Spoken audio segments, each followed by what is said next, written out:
Hi, this is Scott Garibay, and today we're going to talk about Thor: Love and Thunder. There are spoilers for Thor: Love and Thunder in this film, in this content, excuse me.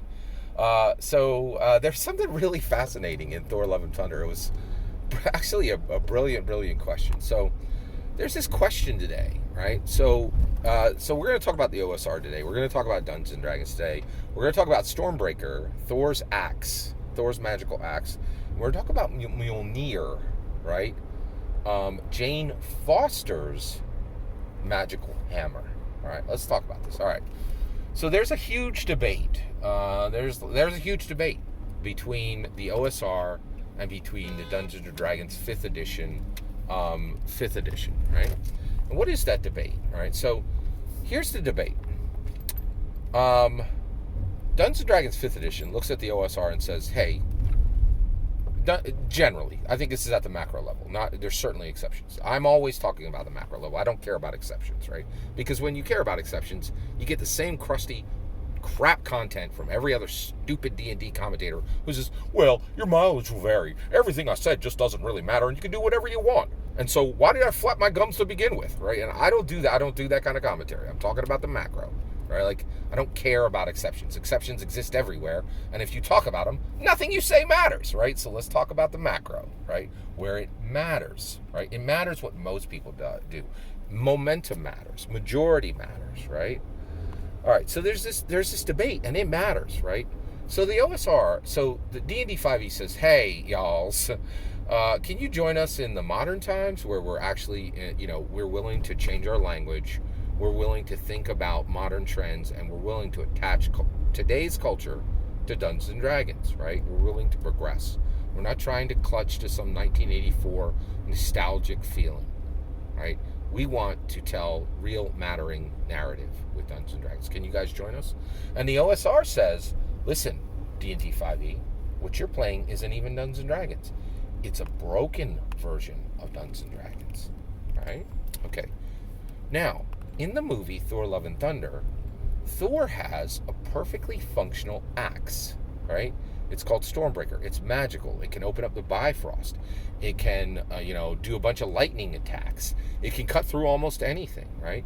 And its handle is from Groot, which is like a powerful living being, right? And so Stormbreaker is a pretty amazing magic weapon, right? But guess what? Thor lost Mjolnir, and Mjolnir was shattered, right?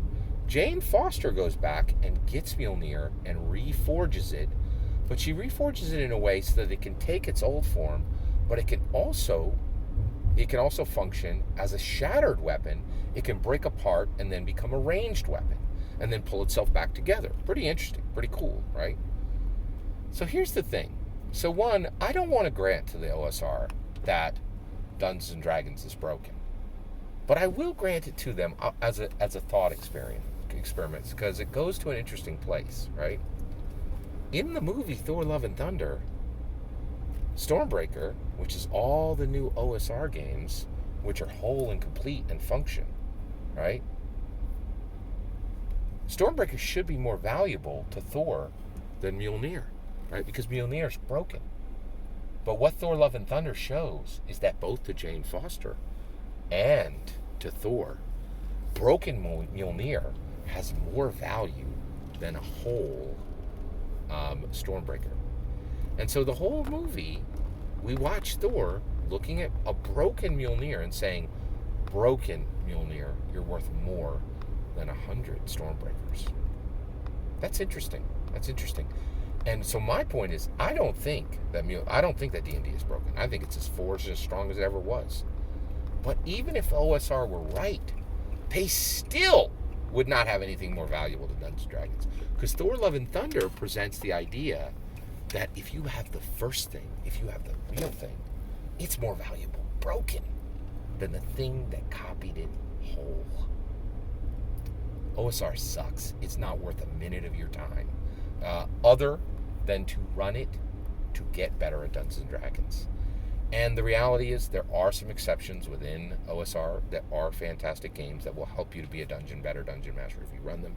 But the reality is, in my opinion, overall, the OSR has become a refuge for people who clutch to nostalgia and want to make sure that Dungeons and Dragons never grows.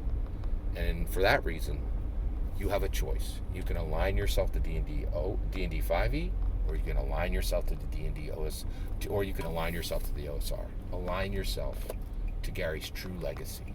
Dungeons and Dragons now. Dungeons and Dragons 5th edition. That's my opinion. I'd love to hear yours. Let me know in the comments below. Please consider liking and subscribing, and have a wonderful millennium.